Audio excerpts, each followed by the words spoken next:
Ramai orang rasakan nak menyelesaikan hutang ni susah. Saya nak kongsikan kepada anda satu daripada banyak teknik yang boleh lakukan untuk menyelesaikan hutang. Apa yang saya bakal tunjukkan nanti hanya contoh saja, sebab saya tak boleh nak selesaikan hutang semua orang kan. Tapi ini adalah contoh yang di mana kebanyakan orang mengalami masalah yang sama. Interesting.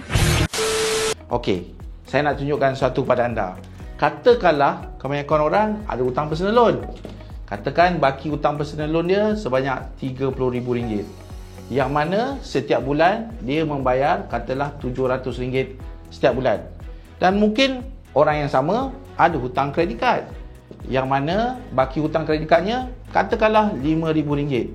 Dia mesti kena bayar minimum kan. So minimum dia kena bayar katakanlah RM250 sebulan. Okey, dan orang yang sama juga katalah mempunyai hutang kereta.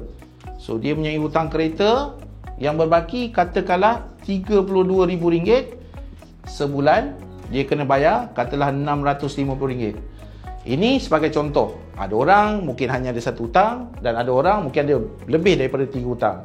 Tapi dalam contoh ni saya nak tunjukkan apa yang kita boleh buat, macam mana nak cari duit tersembunyi, dan pada waktu yang sama kita boleh gunakan duit tersembunyi tersebut untuk melangsaikan hutang ni dengan lebih cepat.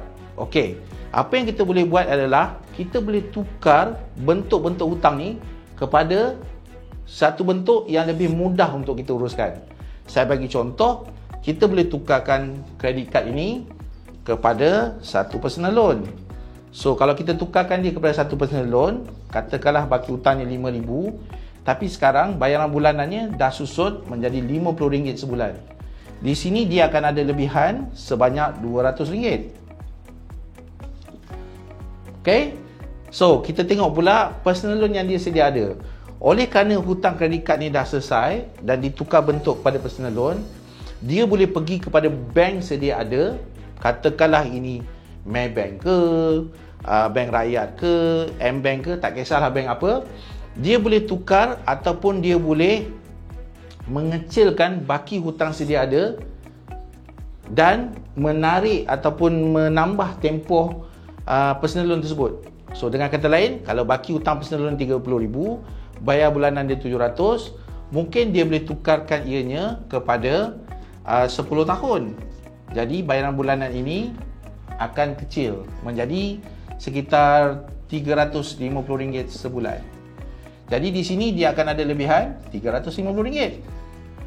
Jadi perasan tak? Dekat sini kita ada lebihan RM200, kita ada lebihan RM350. Now, kita tengok dekat kereta pula. So katakan kereta ni berbaki RM32,000 dan dia bayar sebulan RM650. Ini kita tak boleh nak refinance. Ramai orang rasa kereta boleh refinance, tapi Bank Negara Malaysia dah tak benarkan kita refinance. Tapi apa kita boleh buat ialah kita boleh tukarkan loan kereta daripada loan kereta kepada term loan. Okey, RM32,000 selama berapa tahun? 10 tahun. Yang mana daripada RM650 sebulan hanya perlu membayar RM350 sebulan. So ini dia akan ada dapat duit lebihan sebanyak RM250 sebulan. Jadi kalau kita kira dia ada lebihan berapa? 200 daripada kredit kad. Dia juga ada lebihan RM350 daripada personal loan yang asal, dan dia ada lebihan RM250 daripada hutang kereta. Jadi berapa jumlah lebihan dia ada dalam tangan?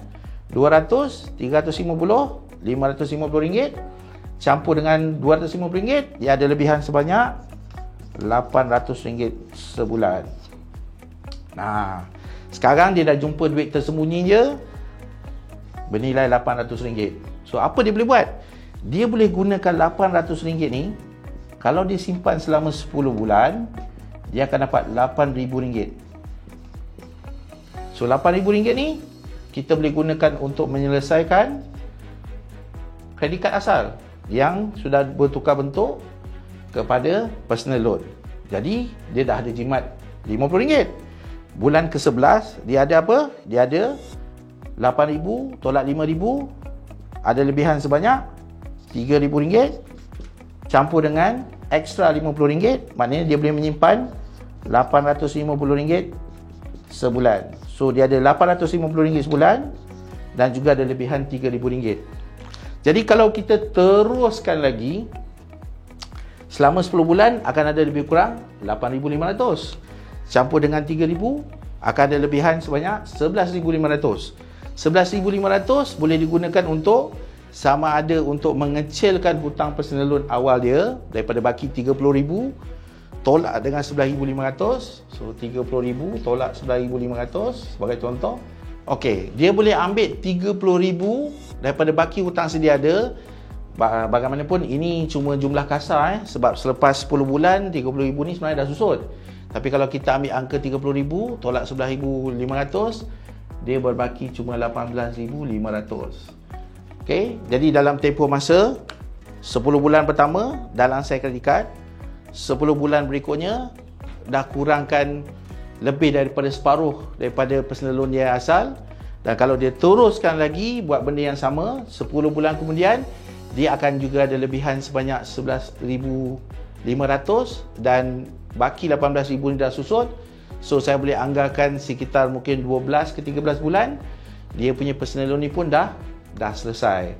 Jadi kalau kita buat kiraan secara ringkas, 10 bulan pertama lansaikan kredit card, lebih kurang 23 bulan kemudian dia dah boleh lansaikan personal loan, dan bila dua perkara ni dah selesai, secara bulanannya dia akan bertambah, maknanya RM800.5 campur dengan lebihan RM300.5, dia dah ada lebih kurang berapa ni? RM800.5, RM3.5, RM1,100. Nani? Sebulan. Okey. Jadi RM1,100 sebulan, kalau dia simpan 10 bulan ada RM11,000. So dengan duit RM11,000 dia dah boleh menyelesaikan separuh daripada hutang kereta yang mana dah 23 bulan berlalu. Okey.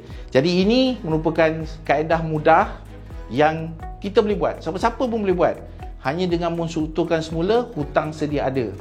Okey. So saya bagi ringkasan, kalau anda ada hutang yang masih berbaki, yang mana bakinya kecil tapi bayaran bulanannya masih lagi besar, kita boleh strukturkan baki hutang tersebut, kecilkan angsuran bulanan, lebihan daripada duit bulanan tersebut boleh disimpan dan gunakan duit simpanan tersebut untuk melangsaikan hutang tersebut dengan lebih cepat.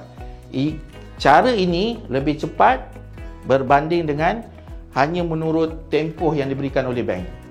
Okey, ini hanya sebahagian kecil daripada apa yang bakal anda belajar dalam kursus forensik kewangan bersama dengan saya secara online selama 12 bulan hanya dengan RM1 sehari.